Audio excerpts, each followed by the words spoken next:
ओम नमो भगवते वासुदेवाय।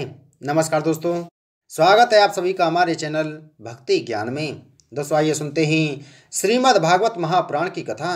दोस्तों पिछली कथा में हमने वर्णन किया था इंद्र यज्ञ निवारण। आज की कथा में हम वर्णन करेंगे गोवर्धन धारण। श्री सुखदेव जी कहते हैं, परीक्षित, जब इंद्र को पता लगा कि मेरी पूजा बंद कर दी गई है तब वे नंद बाबा आदि गोपों पर बहुत ही क्रोधित हुए। परंतु उनके क्रोध करने से होता क्या, उन गोपों के रक्षक तो स्वयं भगवान श्री कृष्ण थे। इंद्र को अपने पद का बड़ा घमंड था। वे समझते थे कि मैं ही त्रिलोकी का ईश्वर हूँ। उन्होंने क्रोध से तिल मिलाकर प्रलय करने वाले मेघों के सावंतक नामक गण को ब्रज पर चढ़ाई करने की आज्ञा दी और कहा, ओह इन जंगली ग्वालों को इतना घमंड! सचमुच यह धन का ही नशा है। भला देखो तो सही, एक साधारण मनुष्य कृष्ण के बल पर उन्होंने मुझ देवराज का अपमान कर डाला। जैसे पृथ्वी पर बहुत से मंदबुद्धि पुरुष भावसागर से पार जाने के सच्चे साधन ब्रह्म विद्या को तो छोड़ देते हैं और नाम मात्र की टूटी हुई नाव से कर्ममय यज्ञों से इस घोर संसार सागर को पार करना चाहते हैं। कृष्ण बकवादी, नादान, अभिमानी और मूर्ख होने पर भी अपने को बहुत बड़ा ज्ञानी समझता है। वह स्वयं मृत्यु का ग्रास है, फिर भी उसी का सहारा लेकर इन अहीरों ने मेरी अवहेलना की है। एक तो ये यूं ही धन के नशे में चूर हो रहे हैं, दूसरे कृष्ण ने इनको और बढ़ावा दे दिया है।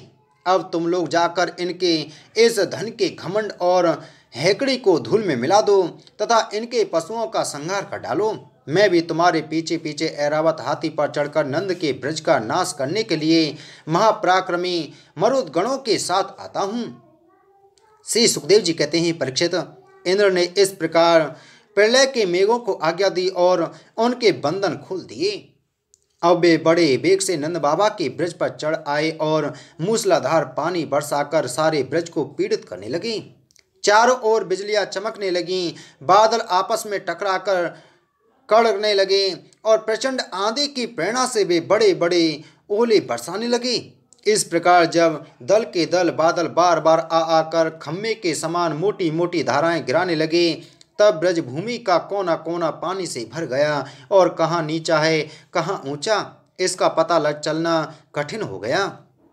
इस प्रकार मूसलाधार वर्षा तथा झंझावात के झपाटे से जब एक एक पशु ठिठुरने और कांपने लगा, ग्वाल और ग्वालिनों ने भी ठंड के मारे अत्यंत व्याकुल हो गईं।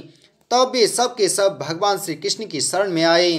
मूसलाधार वर्षा से सताए हुए जाने के कारण सबने अपने अपने सिर और बच्चों को निहुक कर अपने शरीर के नीचे छिपा लिया था और वे कांपते कांपते भगवान की चरण शरण में पहुँचे और बोले, प्यारे श्री कृष्ण, तुम बड़े भाग्यवान हो। अब तो कृष्ण केवल तुम्हारे ही भाग्य से हमारी रक्षा होगी। प्रभु, इस सारे गोकुल के एकमात्र स्वामी, एकमात्र रक्षक तुम ही हो। भक्त वत्सल, इंद्र के क्रोध से अब तुम ही हमारी रक्षा कर सकते हो। भगवान ने देखा कि वर्षा और ओलों की मार से पीड़ित होकर सब बेहोश हो रहे हैं। वे समझ गए कि यह सारी करतूत इंद्र की है, उन्होंने ही क्रोधवश ऐसा किया है। वे मनी मन कहने लगे, हमने इंद्र का यज्ञ भंग कर दिया है। इसी से वे ब्रज का नाश करने के लिए बिना ऋतु के ही यह प्रचंड वायु और ओलों के साथ घनघोर वर्षा कर रहे हैं। अच्छा, मैं अपनी योग माया से इसका भली भांति जवाब दूंगा। ये मूर्खतावश अपने को लोकपाल मानते हैं। इनके ऐश्वर और धन का घमंड तथा अज्ञान में चूर चूर कर दूंगा। देवता लोग तो सत्व प्रधान होते हैं, इनमें अपने ऐश्वर्य और पद का अभिमान न होना चाहिए। अतः यह उचित ही है कि इन सत्व गुणों से च्युत दुष्ट देवताओं का मैं मान भंग कर दूं, इससे अंत में उन्हें शांति ही मिलेगी। यह सारा ब्रज मेरे आश्रित है, मेरे द्वारा स्वीकृत है और एकमात्र मैं ही इसका रक्षक हूँ। अतः मैं अपनी योग माया से इसकी रक्षा करूँगा। संतों की रक्षा करना तो मेरा व्रत ही है। अब उसके पालन का अवसर आ पहुंचा है।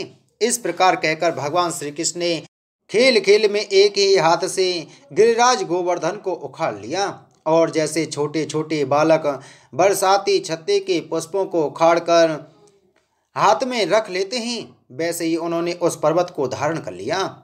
इसके बाद भगवान ने गोपों से कहा, माताजी, पिताजी और ब्रजवासियों, तुम लोग अपनी गौ और सब सामग्रियों के साथ इस पर्वत के गड्ढे में आकर आराम से बैठ जाओ। देखो, तुम लोग ऐसी शंका न करना कि मेरे हाथ से यह पर्वत गिर पड़ेगा। तुम लोग तनिक भी मत डरो। इस आंधी पानी के डर से तुम्हें बचाने के लिए ही मैंने यह युक्ति रची है। जब भगवान श्री कृष्ण ने इस प्रकार सबको आश्वासन दिया, ढाढ़स बंधाया, तब सब के सब ग्वाल अपने अपने गोधन, बछड़ों, आश्रितों, पुरोहितों और भृत्यों को अपने अपने साथ लेकर सुविते के अनुसार गोवर्धन के गड्ढे में आ घुसे। भगवान श्री कृष्ण ने सब ब्रजवासियों के देखते देखते भूख, प्यास की पीड़ा, आराम, विश्राम की आवश्यकता आदि सब कुछ भुलाकर 7 दिन तक लगातार उस पर्वत को उठाए रखा। वे एक डग भी वहां से इधर उधर नहीं हुए।